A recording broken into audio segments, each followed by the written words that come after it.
Okay, to begin, I just have this image of the YouTube logo and I'd like to get rid of the white background.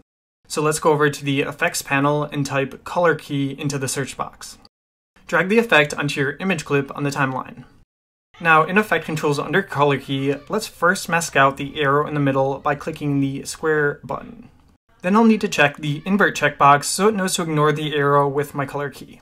Next, let's change the key color to white, which is our background. Okay, it's still a little blocky here, so let's adjust the tolerance just a bit to get rid of that stuff.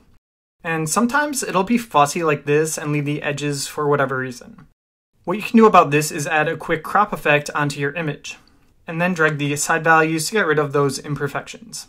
Okay, that looks better, and we did it without Photoshop, so that's all for me. Thanks for watching, and see you next time.